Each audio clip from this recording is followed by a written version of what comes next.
Good morning everyone!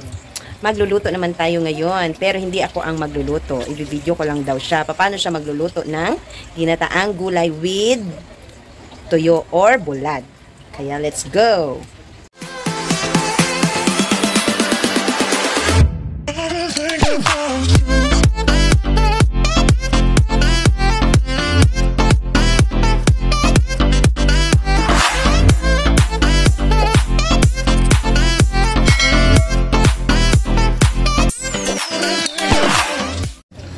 Ayan, ang kanyang mga ricados. May kalabasa, may talong. Ang talong ay galing pa sa Cagayan de Oro na 20 pesos lamang ang kilo doon. Ito, binili na ang okra dyan sa Talipapa.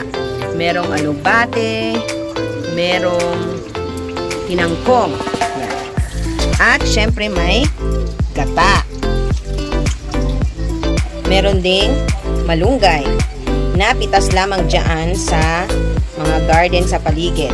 Dito sa compound na aming tinitirhan. Ito, nagpakulo na siya. Yung pangalawang katas nung gata. Yan, pinakulo na. Hindi ako ang nagluto nito, ha. Si Habibi ang nagluto. Yan. Papakita ko lang sa inyo. Siyempre, magiging akin ang vlog na to dahil video-video ako. Yun. Pero marunong ako magluto nito.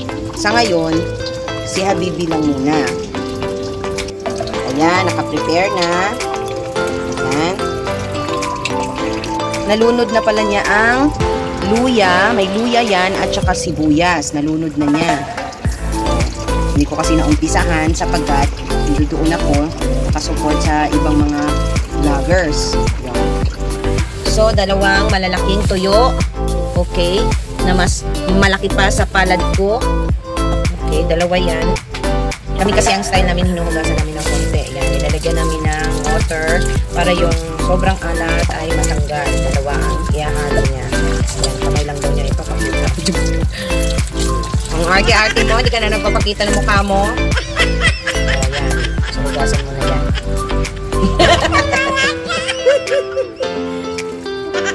O, tingnan yung kamay niya. O, so, ako na lang yung tatanggal daw nito. Hindi na lang daw yung, yung ambag ko sa pagluluto niya. O, pagpasensyahan nyo na yung braso ko. Kitang-kita ba yung mga braso? Ay, naku, huwag maingay kasi ako. Yan.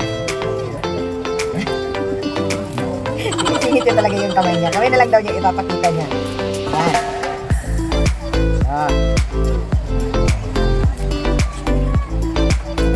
So, sa Bisaya, hagpaton ang malunggay. Hagpaton. Ibig sabihin, tatanggalin dito, hagpaton. Hindi ko alam sa Tagalog kung ano yung term.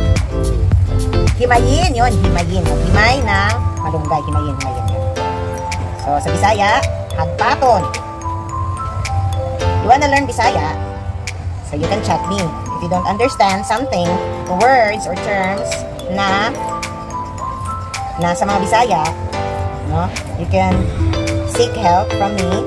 Tapos, pero hindi talaga exact yun, ha, kasi depende kasi sa paggagamit ng sentence. May mga terms doon na paano ginamit. Ito paliwanag ko na lang or itatranslate ko pag may mga question. But for now, syempre, kasi natin itong paghimay nitong mga malunggay na ito. Huwag kalilimutan na ang malunggay ay ang pinakamasustansyang gulay sa lahat. It contains a lot of minerals, nutrients.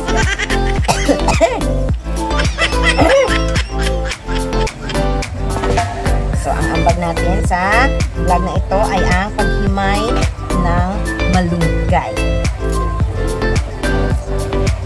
Ay, wait lang. So, ayun, nilagay na niya ang kalabasa sa malaking kaldero. Malaki ang ginamit na nito. Malaki kasi, ang maramihan to. Dapat pag nagluto kayo ng ganito, marami talaga.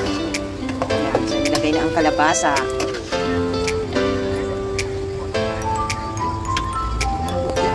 So, pag lumambot daw, saka na ano na isusunod mo?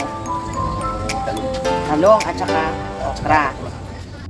Ay, hindi ko nasabi na yung pinakaunang pinalambot pala kasama nung pangalawang gata ay gabi. Okay. Or sa Bisaya, lutya. Na ilagay na pala dyan. Marami talagang kulang-kulang kasi hindi naman ako ang nagluto. Nung nag-video na ako, naka-start na siya. So, kulang-kulang. Kaya hanggang talking-talking lang muna tayo. Okay, meron na tayong isusunod na ingredients. Like, ayan, yung okra.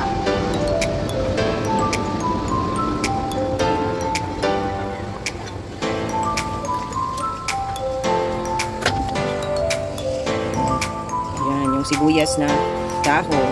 Ay, hindi pala. Ano ba yan? Mga stock pala ito ng onion.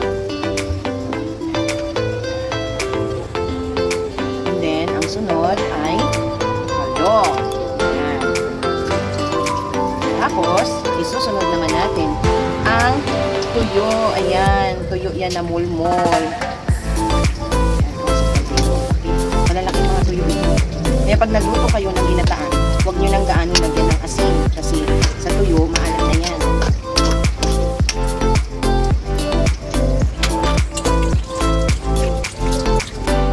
Pakuluin muna natin yan. Let's wait for 3 minutes na makulo yan. Takpan muna. Alright. So, ilagay muna yung pisong gata. Yung pinakaunang piga talaga na gata. Para lumapot. At lumasang. Tapos, hintay muna natin kumulo. So, lagyan natin ng konting betchin. Yan lang. Okay, kumukulo na. Dagdag ulit tayo ng stock, onion stock. And then, isusunod na natin yung iba pang mga gulay, yung mga dahon-dahon na gulay. First. Anong tawag dyan? Tinangkong yan sa, sa Bisaya. Tapos, alugbate. Yan. At saka yung malunggay. Yan lang, hinalo-halo na lahat.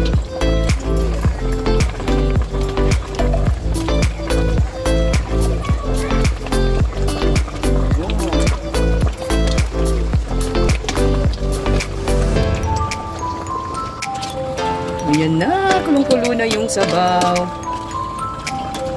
Ito. Ayan, naman.